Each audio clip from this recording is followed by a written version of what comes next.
नमस्ते बच्चों, कहानी वाली दादी मम्मा के चैनल पर आपका स्वागत है। नानी जी, अब आज कौन सी स्टोरी सुनाओगी? आज मैं तुम्हें आप कौन सी स्टोरी सुनाओगी? मैंने सारा होमवर्क कर लिया। अच्छा चलो, मैं आज तुम्हें एक नई स्टोरी सुना रही हूँ, कुशल चित्रकार।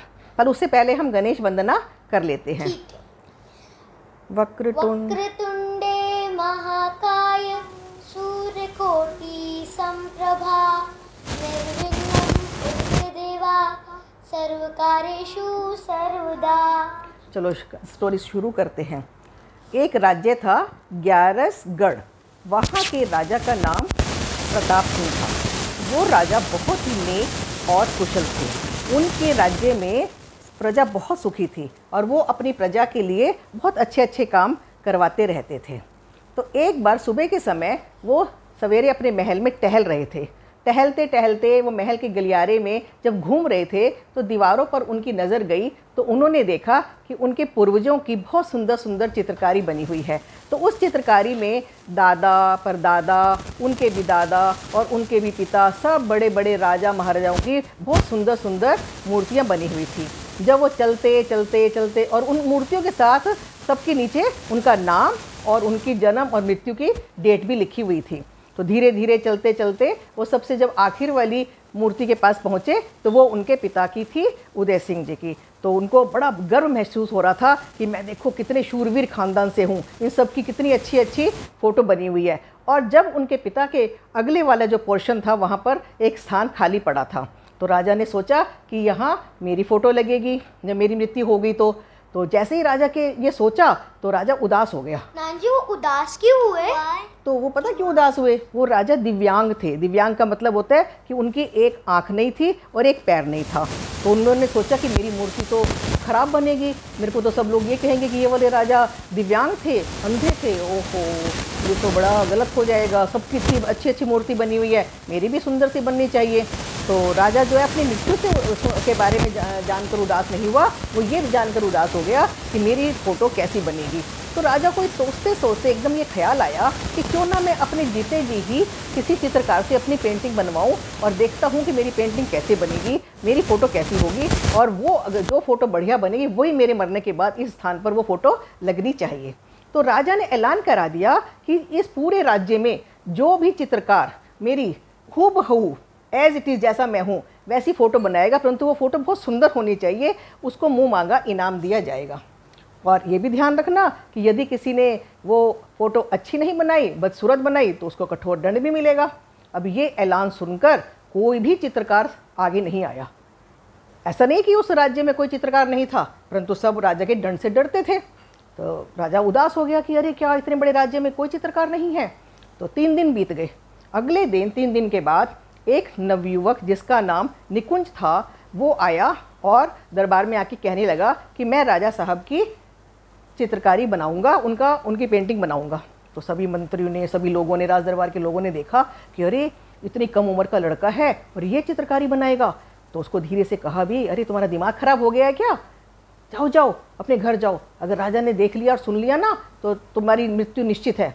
तो उसने कहा, निकुंज ने, कि नहीं, मुझे पूरा विश्वास है कि मैं राजा साहब की चित्रकारी बहुत अच्छी बनाऊंगा।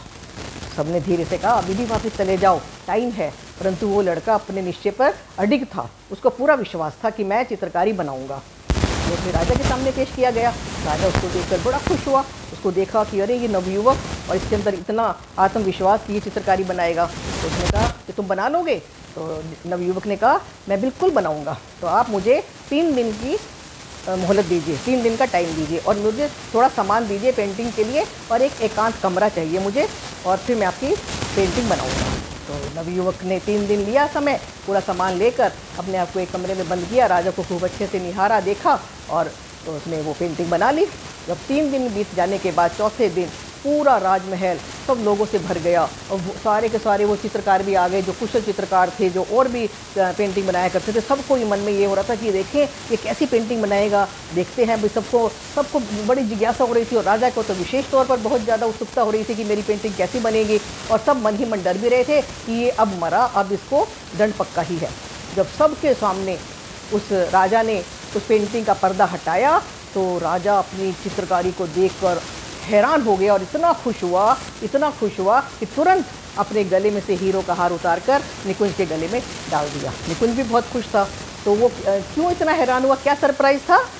तो उसने पता क्या थी, उसकी राजा की फ़ोटो बनाई। उसने एक पेंटिंग में इतना सुंदर सुडौल घोड़ा बनाया और राजा को उस घोड़े पे बिठाया। तो जो राजा का पैर नहीं था उस पैर को तो एक तरफ कर दिया, इस साइड पर एक पैर दिखाई दिया और राजा की एक आंख बंद करके उसको धनुष बाण उसके हाथ में दे दिया, तीर कमान। मतलब वो तीर अपने ऐसी पोज में था कि ताकि वो तीर चला रहा है। बड़ा कुशल योद्धा है राजा और बड़ा ही गर्वशाली, एकदम से ऐसा सीना तान कर उसने युद्ध वाले कपड़े पहन रखे हैं और राजा एकदम बलशाली और शक्तिशाली लग रहा है घुड़सवारी पे। सब लोग हैरान हो गए, सब क्लैपिंग करने लगे, तालियों से सारा हॉल गूंज गया कि वाह वाह, अद्भुत अद्भुत। इतना ज़्यादा अच्छा सबको लग रहा था कि कमाल कर दिया बच्चे ने। तो वो जो नवयुवक था निकुंज, वो भी बहुत खुश हुआ और उसको उस दिन के बाद से उसी अपने राजमहल में रख लिया गया। वो वहाँ का एक वो कुशल चित्रकार बन गया, उसको वहीं पर ही कर्मचारी के तौर पे रख लिया गया।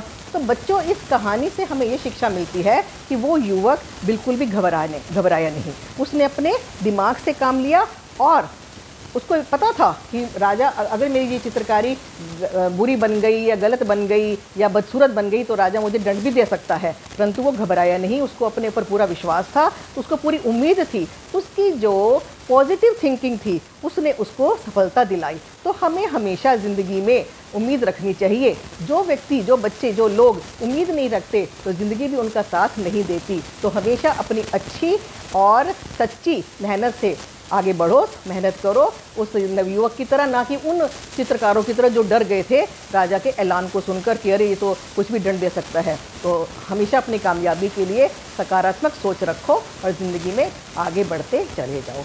और फिर मिलते हैं अगले हफ्ते। अगर आपको ये वीडियो पसंद आई तो इस वीडियो को लाइक करना, शेयर करना, कमेंट करना और अगर आपको ये कहानी पसंद आई तो इस वीडियो को सब्सक्राइब भी करना। बाय, अगले हफ्ते मिलेंगे। बाय।